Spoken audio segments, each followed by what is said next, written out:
Welcome to the Late Night Show. Hope everything is okay. Hope everything is all right. I'm your host, Andrew Dick. Okie dokie, kids, what's happening on the lovely island of St. Martin? We begin with the news of Dr. Luc Messidina. Our Prime Minister is off island for work. He had to go to Holland to represent the kingdom in some very important meetings. However, we have Deputy Prime Minister Chrisha Heilige Martin, who is holding down the fort. And of course, the crime situation continues to be a big issue on St. Martin. Our Minister of Justice held a press conference on Monday, an emergency press, well, it wasn't a press conference, it was more of a 5-minute presentation where she discussed the importance of the crime situation on St. Martin. We have that clip for you. Let's go to it. Good afternoon to the people of St. Martin. I want to speak to you directly and with the full weight of responsibility that this office carries. That's why I'm sitting here today to address you together with the support of the Chief of Police, Mr. Carl John, and the Chief Prosecutor, Ms. Manon Rirrex. Our country has seen a surge in robberies in recent days and weeks. I hear your concerns, I feel your frustration, and I know the urgency. And I'm here to share with you that we, as law enforcement, are not sitting still, and we have not been sitting still for the past months. Together with our police force and the prosecutor's office, we've continued to be proactive and coordinated from every angle at home, within our kingdom, and also within the region. Case in point, we requested the assistance of the Marines for the high season already back in October, but this process has taken time and quite some negotiation with the Netherlands, and we are awaiting this support so that they can further assist APSM with daily operations. While here, if that request is approved, the Marines will operate under the directives of our Chief of Police, Mr. Carl John. Additionally, we've also requested further assistance from the BKS. These actions have been months in the making, not just today or yesterday. After all, safety does not come from ad hoc or last-minute responses, but safety comes from planning and from sustained actions. Speaking of planning, already back in July, 10 detectives were requested from the Kingdom Cooperation Team, the RST, and the Dutch National Police. We continue to work with our partners towards this, and for our safety and security, as well as that of our kingdom, this investigative capacity is essential. We're not only waiting for support though, we already have some. For the past 4 weeks, for example, we've been aided by the Marechaussee with 2 investigators assisting KPSM. And this support has already had positive results in our operation. I know that our community is calling for more blue on the streets. This is already a fact, and you will see even more with increased controls all over the island. Preventative searches are already also in place and will continue to be in place for the foreseeable future. What do I mean when I talk about preventative searches? It means that our police officers have enhanced powers to stop and search you as a matter of public safety and security. I want to say that this is not an inconvenience, but it's a necessary measure, and it's also one that we do not deploy lightly. In spite of all that we are doing and we plan to do, the hard truth that we cannot ignore is that crime does not begin with the police. The police respond to crime.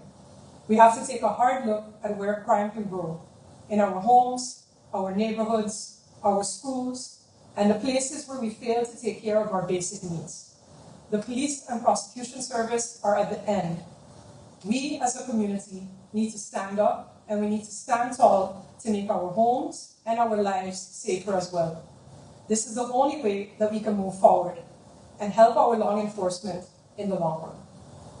And so, I will say this again, with the seriousness that this moment demands. Justice cannot raise our children.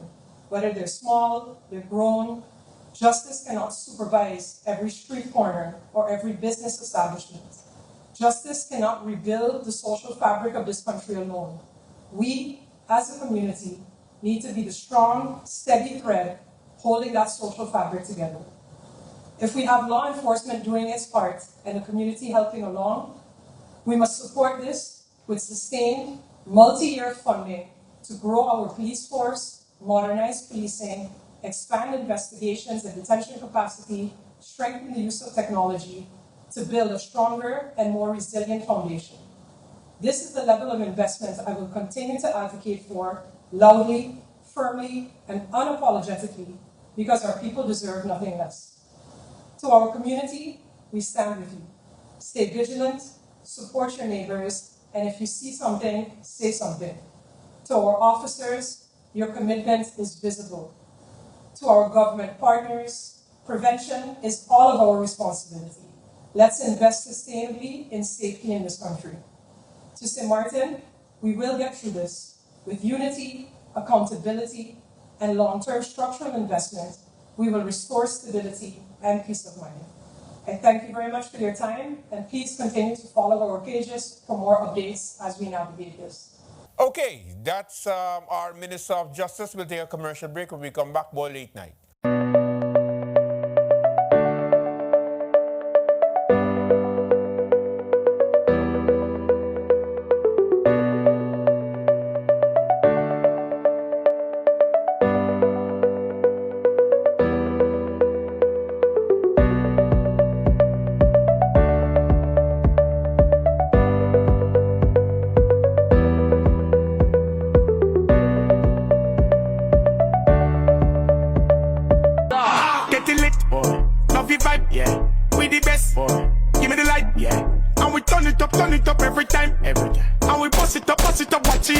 Ha! Bad. Anyway, them see me, me gun, them a chat. Bad. Busting up the place with my style. Bad. What kind of thing that style where we fling? I'm having trouble with my internet. It's dropping in my bedroom and the kitchen. Problem in your internet is your Wi-Fi. You see, things like the size of your house, the building materials you use, like concrete walls, whether you have multiple floors. And let's not forget the distance between your modem and your devices, like your computer, your phone, TV. All these have an effect on the quality and the strength of your Wi-Fi. How do you know this stuff? You need to check Telem. They have mesh devices that allow you to create your own smart Wi-Fi network to cover your entire home. It's a few small devices working together like a team to cover your entire house with strong Wi-Fi signal. Super easy. Here, I get one from Telem today. Download the app from your phone app store, plug in the device, and plug into the modem. When light blinks blue, it's ready to pair via the app. Go to app, click next, and follow the instruction. Place a second device where you need coverage. Boom, now you're covered. Telem makes it super easy. They offer convenient payment plans of just $12 a month. And my guy, and if you opt to get the fiber plan, they'll come and install it for you. Guess what? For free. Oh, wow. I'm gonna get my smart Wi-Fi plan today. Hey, let's do this thing. Day self. Get your smart Wi-Fi from Telem today. Now, of course, during the season, it's always good to hear from our leaders when it comes to reflection. Now, it's important that we reflect on what took place during these times for the year. And the end of the year, the Prime Minister decided to go and do an interview with Oral Gibbs. And he spoke about everything, because that's the name of the program, speaking about everything. Take a look. Hello, I'm Oji, and welcome to Speaking About Everything. And I have a very interesting guest, second time for this year. I think the third time for the year. It's Prime Minister of St. Martin, Dr. Luc Mercilin. How are you doing, Doctor? Mr. Oral Gibbs, good day. Thank you, of course, for the invitation, and to the people of St. Martin, of course. I'm very happy to have this opportunity to share what's going on in St. Martin with my country, of course. And once more, thank you very much for the invitation. Great honor. Well, thank you for coming. You have 1 year now in office. I have 1 year now in office. Absolutely, it's flying.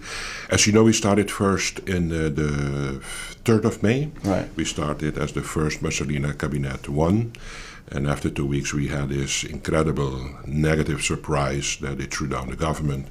Afterward, we had again a second election. And of course, the people expressed again what they wanted. Actually, they double up on what they wanted. And thank God to that, we have today Cabinet Messelina II as of the 26th of November. Right. We are busy with Cabinet Messelina II. In the first phase till November, of course, we were dimensionaire. It makes it a little difficult to take aggressive, decisive decisions because you are in the status of a dimensionaire cabinet.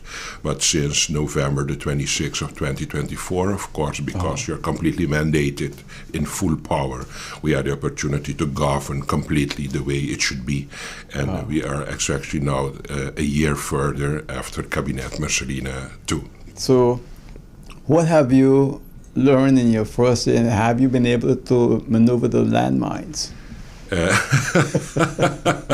First of all, I've learned that I didn't know that there were so many landmines in St. Martin. But loose from that, as you know, I have a very professional background, and at the end of the day, it's about the achievements of what you do, what you commit to. Yeah. And I hope that the way I have done it until now, purely committed, not getting intertwined into political intentions and agendas, just do really what is good for the country. I think that is, at the end of the day, what helped me to survive, that we're still here doing what we have to do. It's, of course, opposition. You have opposition. Opposition work is to try to get in your chair. That's why they are opposition. That's why they are called opposition.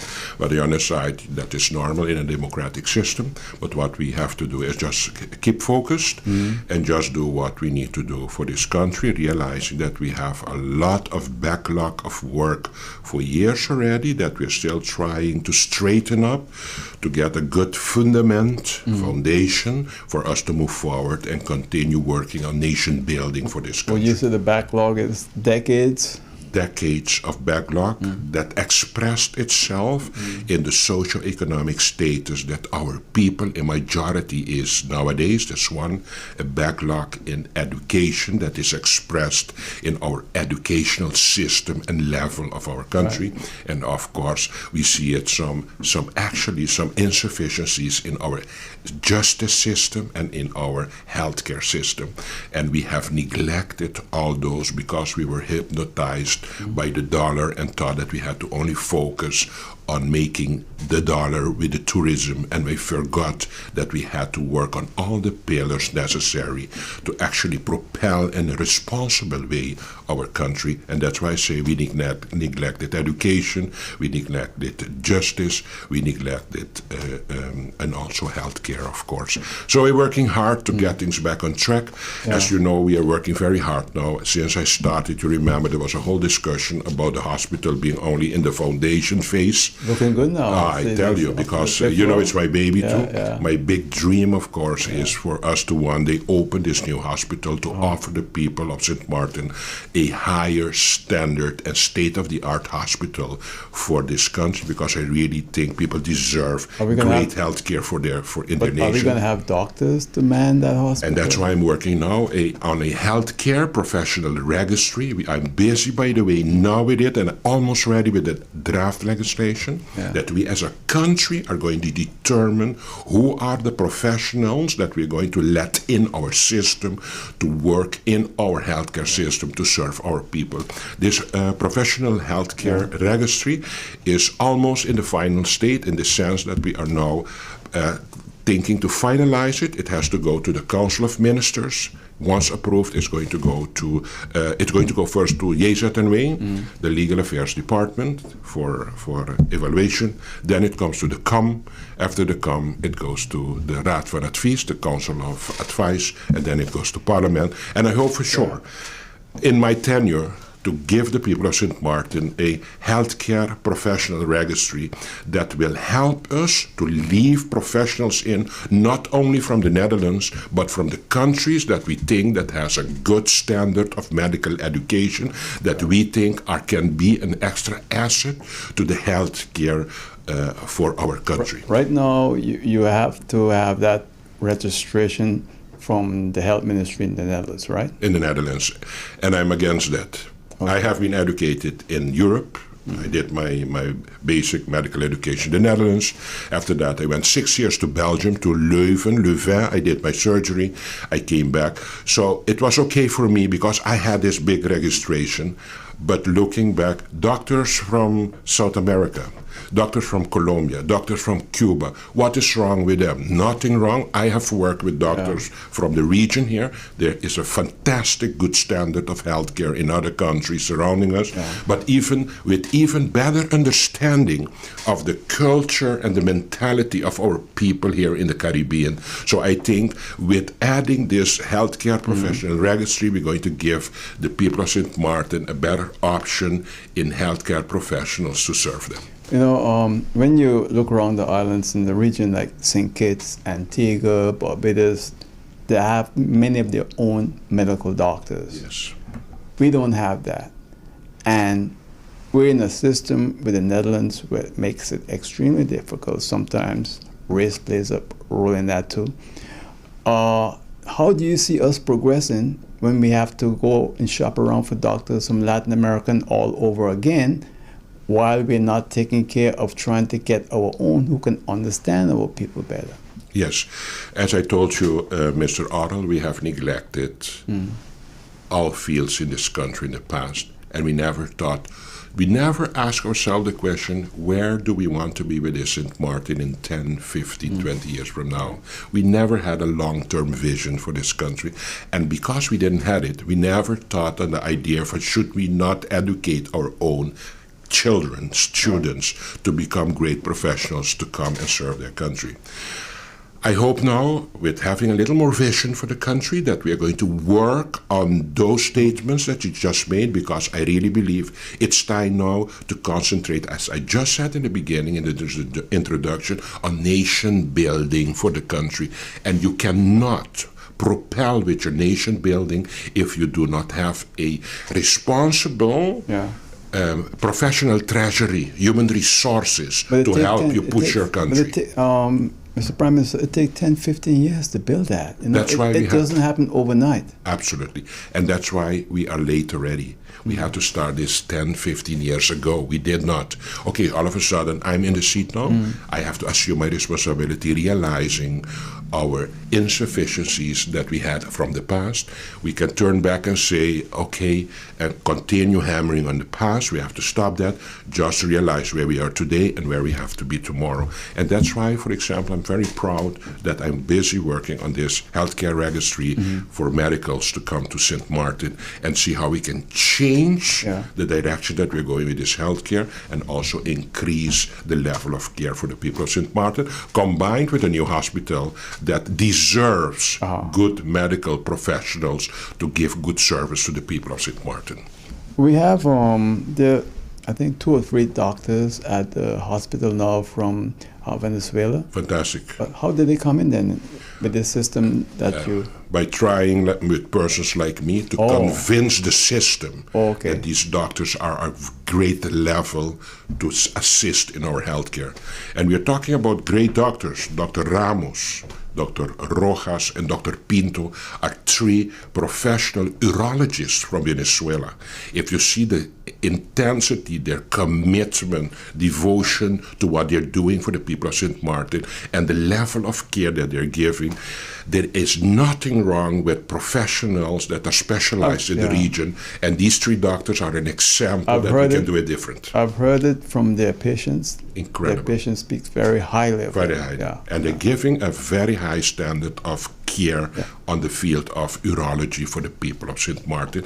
And I always use these 3 professionals as an example for us to step away from that colonial way of thinking that we think that only great standard and level of care has to come from the Netherlands. Although I have been educated, as I said, in the Netherlands, that is not true. We have fantastic, great level of health care in the region. Take, for example, Colombia. Even Venezuela, where we just got these 3 specialists coming from. We have in the region fantastic medical professionals educated in their country that is giving great level of care to their people. we need those specialists in St. Martin, and especially because they have a Latin America, Caribbean background in their culture and mentality that is has some similarity with our culture. I think they will be a perfect fit. And for example, these 3 urologists that we're speaking about are 3 perfect examples to see how beautiful this matches with our necessities of our country. Right. And you just came back from Suriname? Yes. How was it? Oh, it was a very impressive trip. It had a good reason for me to be there. That was, of course, the 50th anniversary of the independence of the Republic of Suriname. They invited me for that celebration. And of course, next to meeting one-on-one with the president of Suriname, Mrs. Simmons Geerlings, I had also the opportunity to meet with the Minister of Health. As you know, we have a lot of medical professionals now in the hospital and outside the hospital working on the healthcare field that are descendant from Suriname. We have them also nowadays in justice, in the police force, and we have them, of course, in education.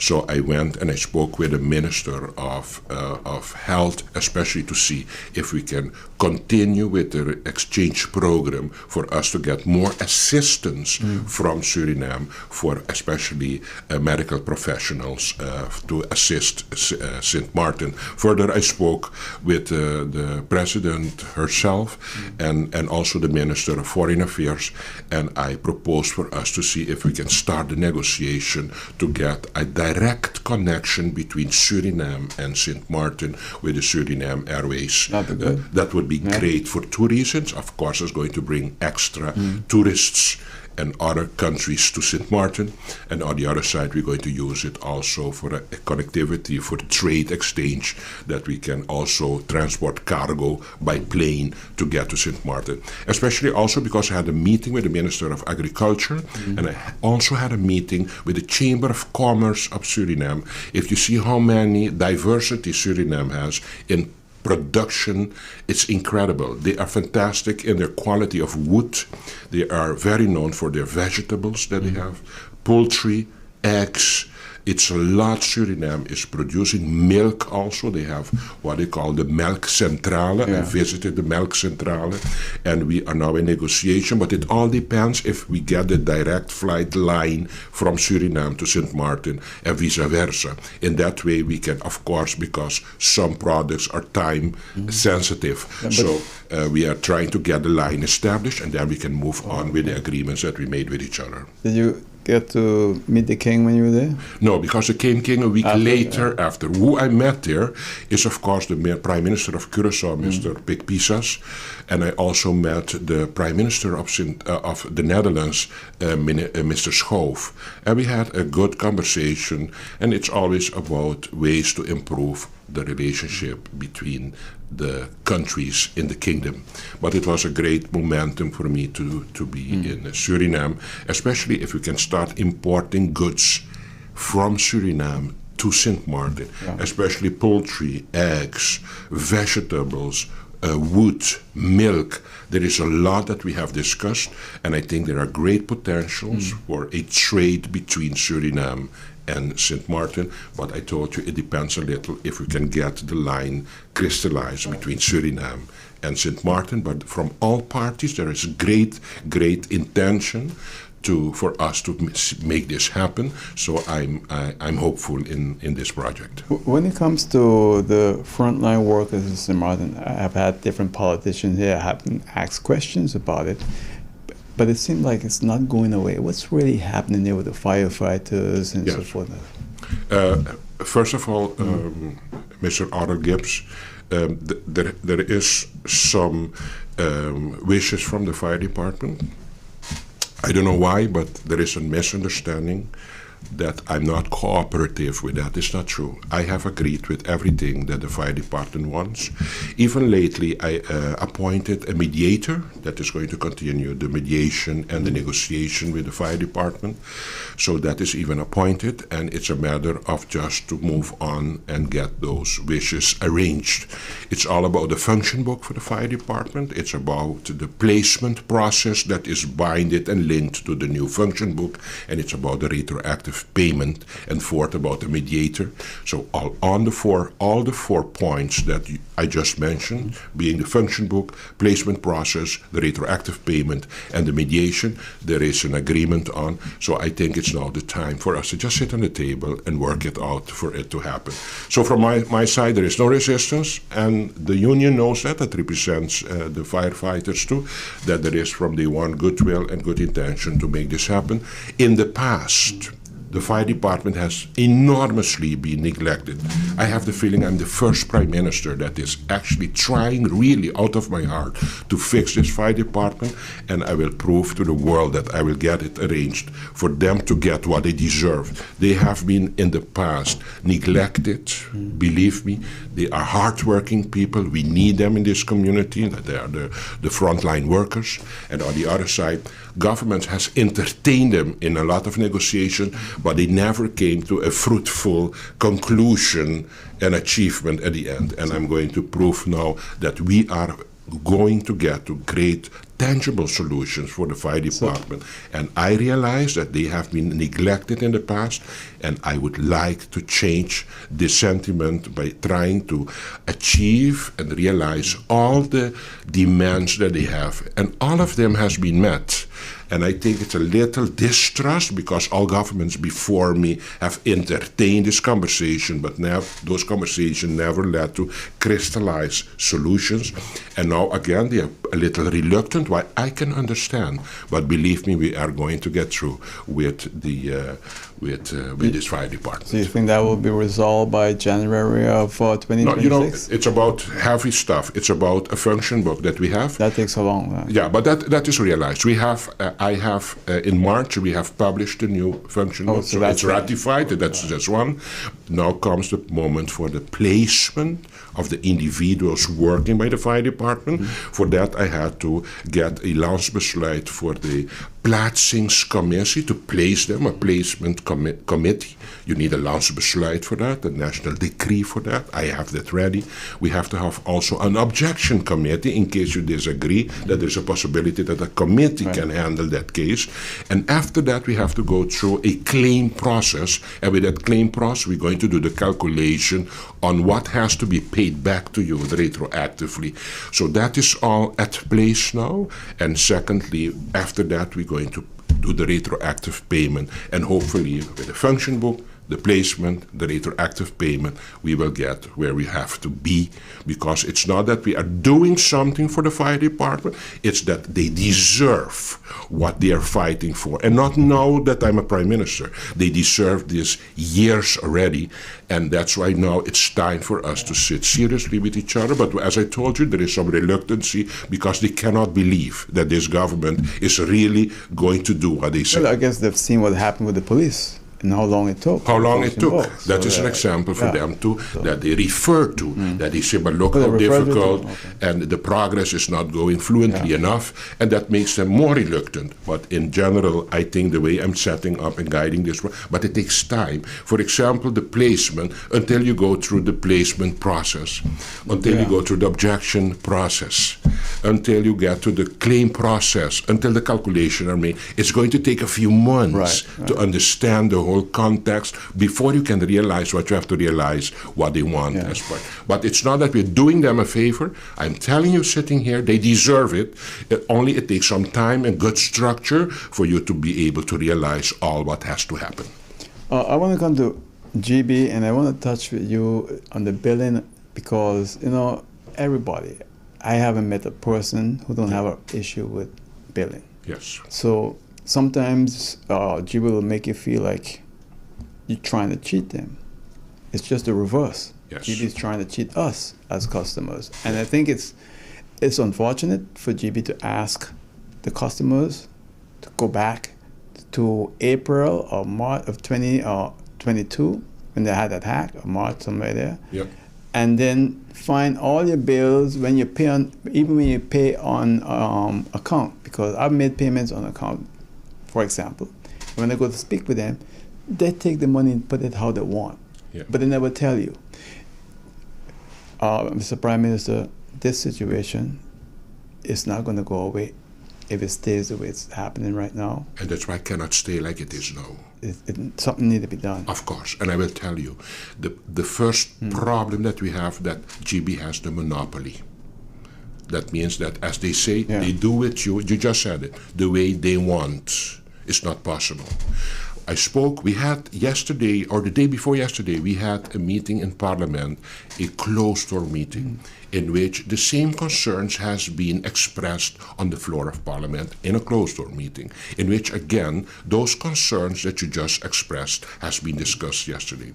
And after the meeting, I spoke with GB on supervisory level and on managerial level.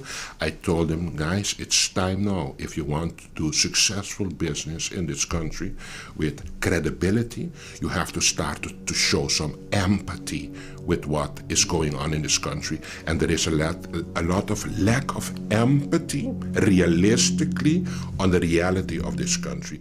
Prime Minister Dr. Luc Mercelina, time for commercial break. When we come back, more late night.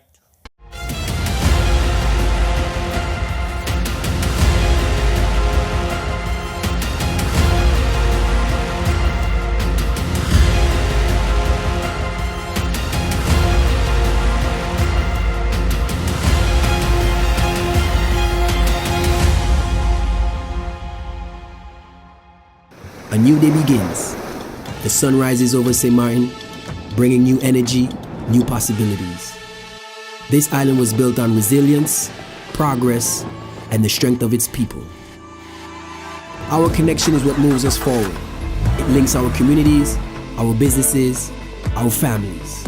From the heart of the island to the shores beyond, we've connected St. Martin. From every street to every home, this network was built for St. Martin by St. Martin hands. Connection isn't just about signals, it's about people. This is your island and your network recharged. Proudly local, we're here for today, tomorrow, and every milestone ahead.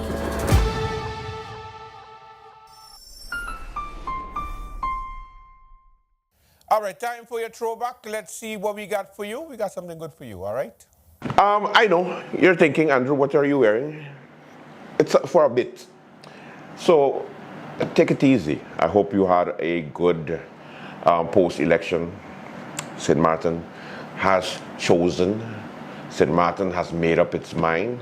St. Martin has shown that we have never been more divided in our lives. Because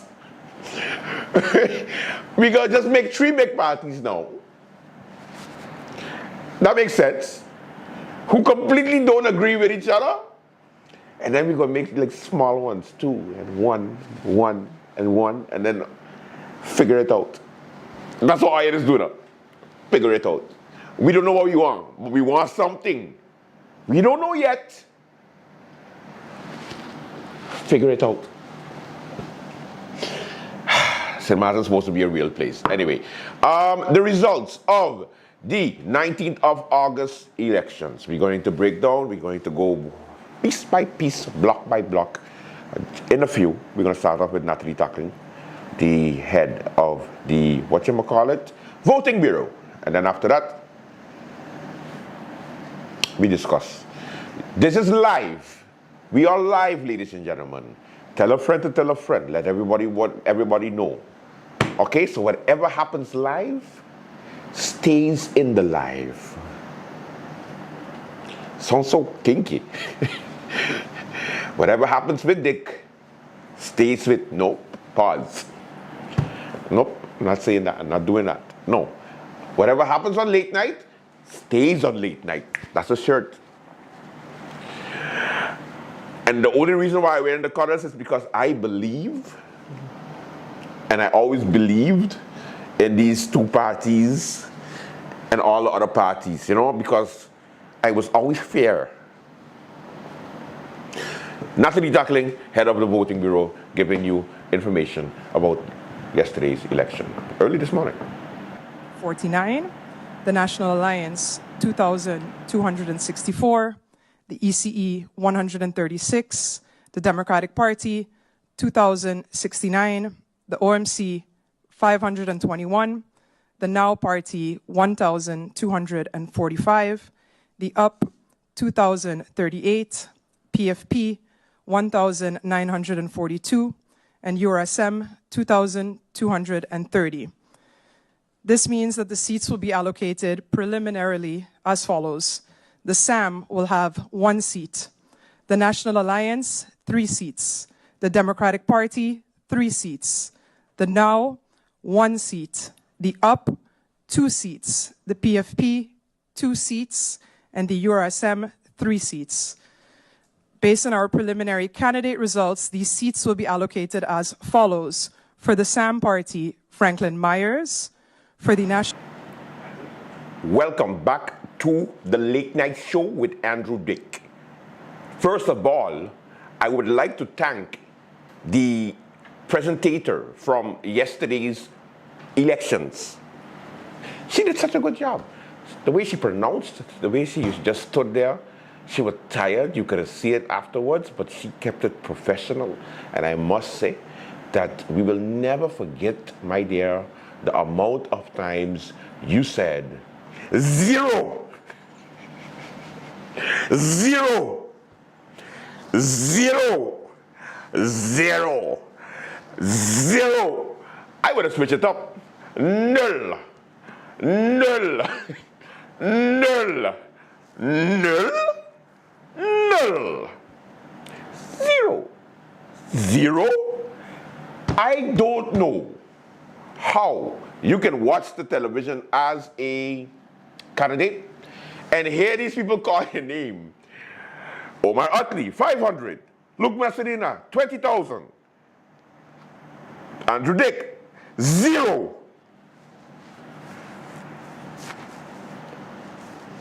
Our recount. Our recount. So, no, because my mother lived in that district. My mother lived in that district. I cannot get away with this right now. And then the rest of the party, 5, 10. And you're like, nah, man, I went school MPC, and I'm very popular in the whole South Reward area. So I'm not going to get 200, but at least I'm going to get 20. 0. So nobody liked me? I just feel like as a human being, we should not be subjected to 0. That thing just messes up your whole moral compass.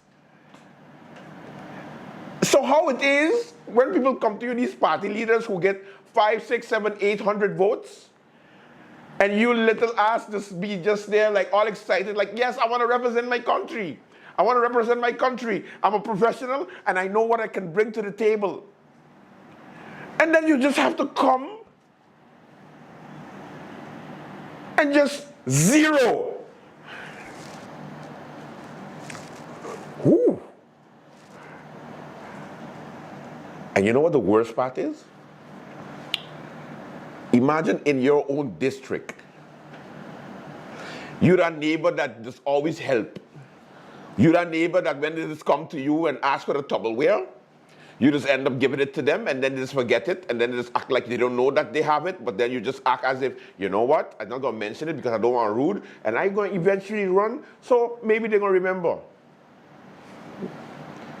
And you're the type of neighbor who would just have these lavish birthday and anniversary and all kind of big parties, look for a party, do the whole thing, and then all of a sudden, you're like, guys, I'm going to run because I help all you all the time. So I think I can help St. Martin.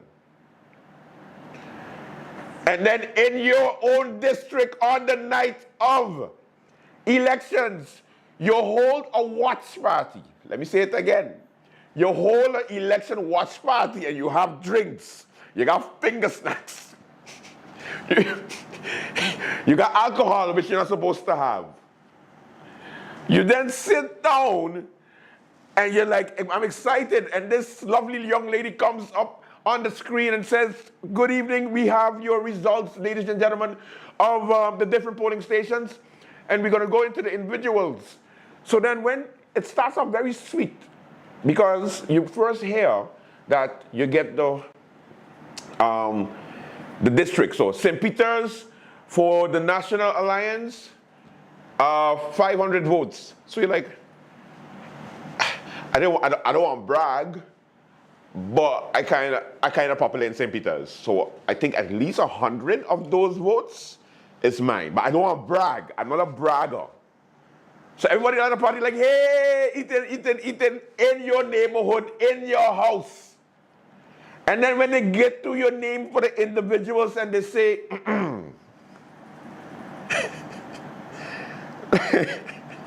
no, when it comes to the district number 16, the South Reward area, candidate number 19, Andrew Dick, 0.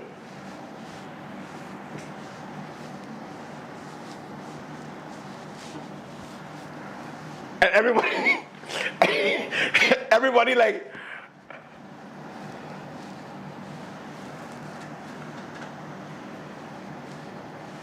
I think you need some time, Andrew. So are you come to my watch party knowing that you didn't vote for me?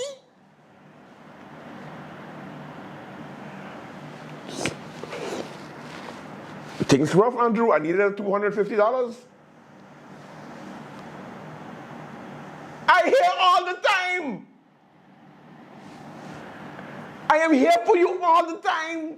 And are you grateful? Put on the chicken wing. Put down that chicken wing, Tony. Tony, put it on the chicken wing. That's rough, boy. 0. 0. All right. Speaking about zeros, before we go to the analysis of the different, how you call it, political parties, I have compiled a list of the persons who received the least amount of votes in these elections. And I do this for educational purposes only. I don't do this to scorn nobody. I don't do this to not encourage people. I do it for love. It's something I did together alone. So it's a surprise, Pete. Pete's like, wait, what? This is not on the script. Surprise! Okay, so I have a list here, live TV.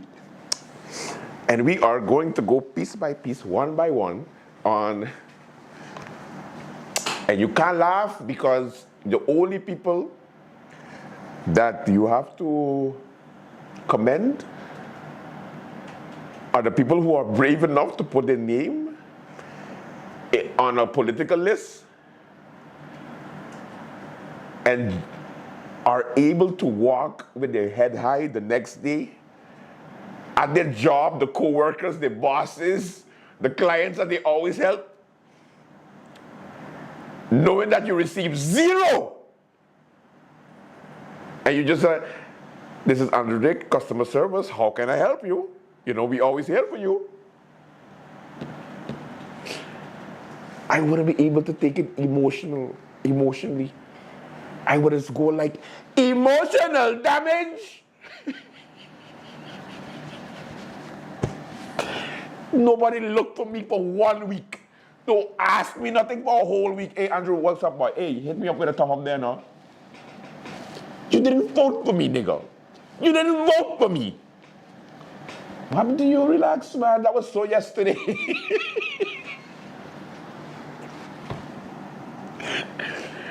I should call it the emotional damage segment. Okay, I'm done. This is serious.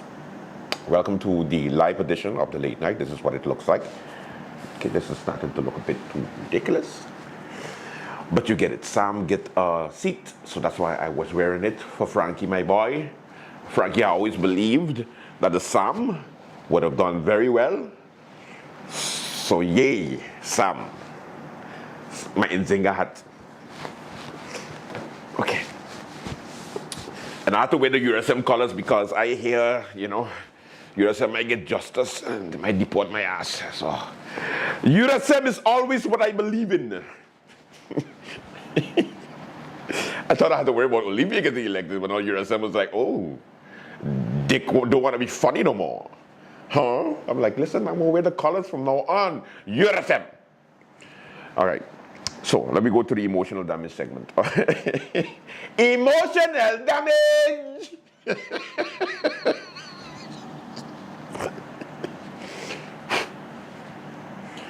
From the ECE, Mr. Arnold Gomes.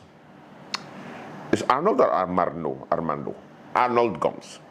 He's a number 2 candidate of the ECE.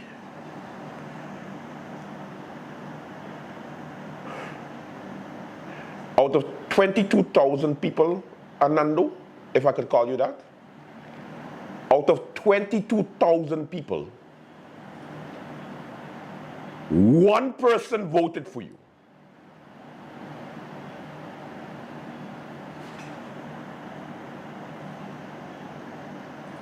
Arnando,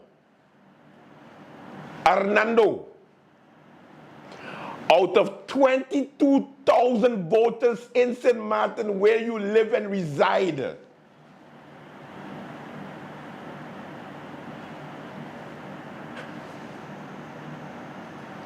one person voted for you.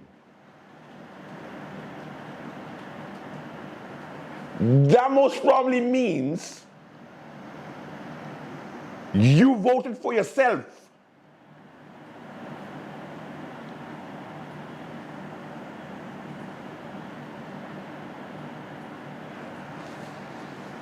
Listen to me.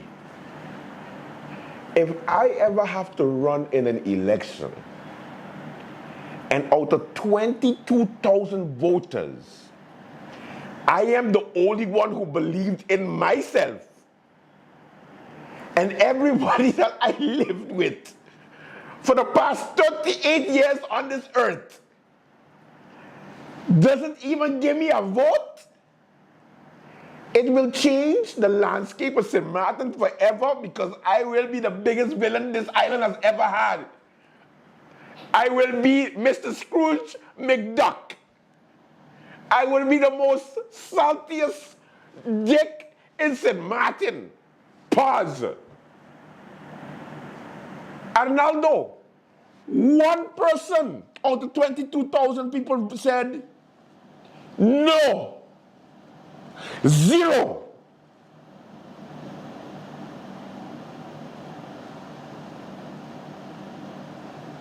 I will never run again in my life.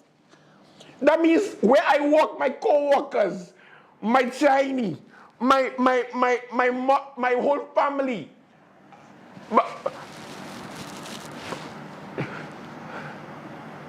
And I think he's on SCDF. So nobody on SCDF?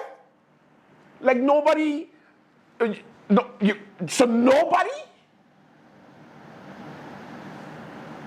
I will never run again in St. Martin in my life. No. You know what? When they say, hey, what's for you is for you? This is not for you, my friend. Maybe nobody gonna tell you. Because you can't even say, yeah, you see what happened was I didn't have no time to campaign and they didn't even know I was running. Okay. But I'm sure, and I know you at least told at least 5 persons, not 10, just 5. Right? And they was all like, yeah, I got you, man, Anando. I got you. Like nobody can lie to Anando and say, I don't know what happened, I voted for you, but it looked like the voting bureau messed up. If I was Anando, I would have been walking to Martin, straight face, nobody talked to me. Nobody tell me nothing. Hey, Anando, how you doing, man? F you, okay? F you. I know you for 20 years, and you can't even give me one. The first time I run, you can't even give me 1 vote.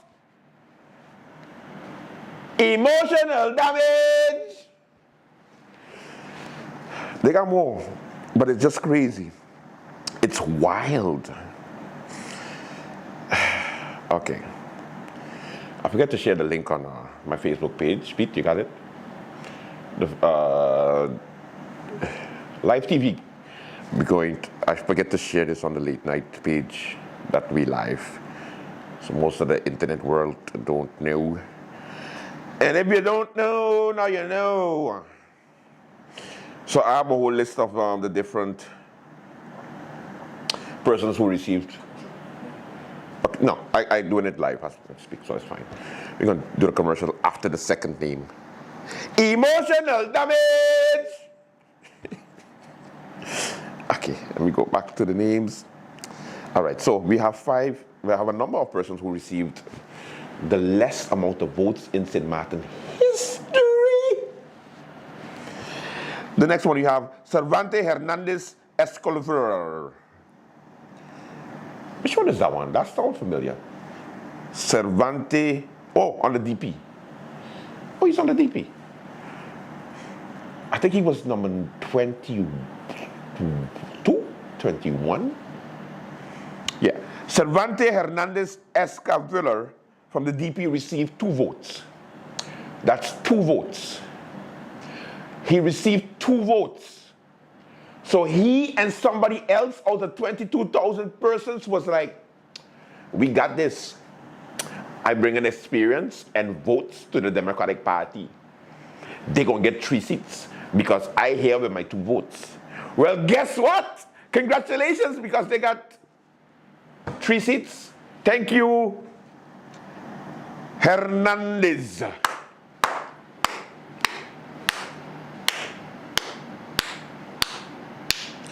Congratulations. All right, coming up next we have Edward S. Arinel from the OMC. That's Edward S. Arinel from the OMC. 2 votes. 1-2. He and someone else.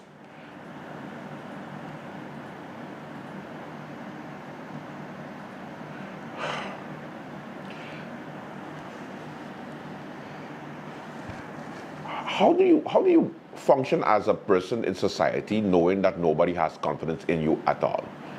Because it's one thing to take a L, but there's 20 polling stations around St. Martin. 16 square miles, it's not that big.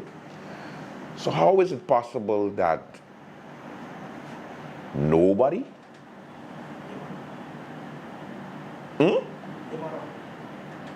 Yeah, they motto. That's in the case of Anando.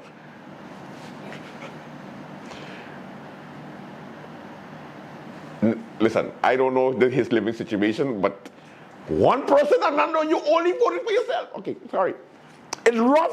I wouldn't be able to. Do you think I would ever do late night again? Let's continue. Donette Lanford Ferdinand of the OMC.